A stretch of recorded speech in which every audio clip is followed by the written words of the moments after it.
Hello friends, welcome back to Jessy vlogs. എല്ലാവർക്കും വിക്രമിൻ്റെയും വേദയുടെയും മറ്റൊരു അടിപൊളി എപ്പിസോഡിൻ്റെ ഓൺ റിവ്യൂയിലേക്ക് സ്വാഗതം.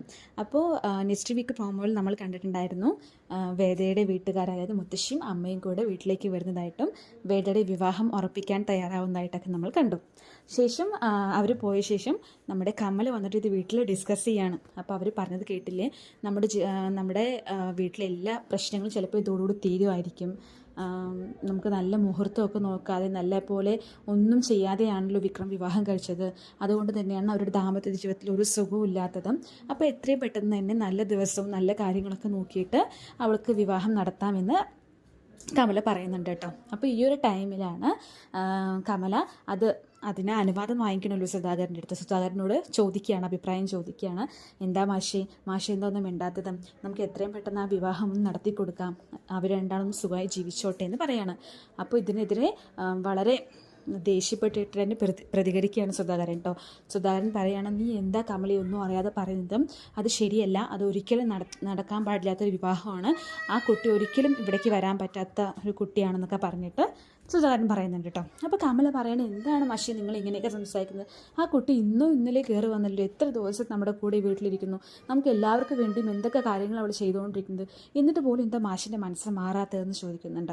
അപ്പോൾ മാഷി പറയണം, നീ എന്താ കമല എന്നെക്കുറിച്ച് വിചാരിച്ചത്, നീ എന്നെക്കുറിച്ച് തെറ്റായിട്ടാണ് കരുതിയിരിക്കുന്നത്, ഞാൻ അവളോട് സ്നേഹം മാത്രമാണ്, എൻ്റെ മനസ്സിൽ അവളോട് സ്നേഹം മാത്രമാണുള്ളത്, അതുകൊണ്ടാണ് ഞാൻ അവളോട് ഇങ്ങനെ പ്രതികരിക്കുന്നത്. സ്നേഹത്തോടെ പറയാതെ ദേഷ്യത്തോടെ ഞാൻ പ്രതികരിക്കുന്നു എന്ന് മാത്രമേ ഉള്ളൂ. അവൾ നല്ലൊരു കുട്ടിയാണ്, തീർച്ചയായിട്ടും അവൾ ഈ വീട്ടിലേക്ക് വരേണ്ട കുട്ടിയേ അല്ല, അവൾ ഏതോ ഒരു നല്ലൊരു തറവാട്ടിൽ പോയി ജീവിക്കേണ്ട കുട്ടിയാണ്. ഇത്രയധികം നല്ല സ്വഭാവമുള്ളൊരു കുട്ടിനെ ഞാൻ കണ്ടിട്ടില്ല. എൻ്റെ 3 മരുമക്കളിൽ ഏറ്റവും നല്ല മരുമകൾ അവൾ തന്നെയാണ്, അതെനിക്ക് തീർച്ചയായിട്ടും അറിയാം. അതുമാത്രമല്ല വിക്രം തീർച്ചയായിട്ടും അവൾക്ക് യോജിച്ചൊരു ഭർത്താവേ അല്ല. അവൾ എവിടെയെങ്കിലും പോയി സന്തോഷമായിട്ട് ജീവിച്ചോട്ടെ എന്ന് കരുതിയാണ് ഞാൻ ഇത്രയും പ്രശ്നങ്ങൾ ഉണ്ടാക്കുന്നതും ഇപ്പോഴും അവളോട് ദേഷ്യപ്പെട്ട് സംസാരിക്കുകയൊക്കെ ചെയ്യുന്നത്. അല്ലാതെ അവളെ ഒരിക്കലും ഞാൻ വെറുത്തിട്ടല്ല. അവൾ എന്താ പറയുക, അവളുടെ ഓരോ പ്രവൃത്തികൾ എത്ര ബുദ്ധിപരമായിട്ട് അവൾ ചെയ്യുന്നത്. പോലീസ് സ്റ്റേഷനിൽ വിക്രമിനെ ഇറക്കാൻ നോക്കിയതും, അതുപോലെ തന്നെ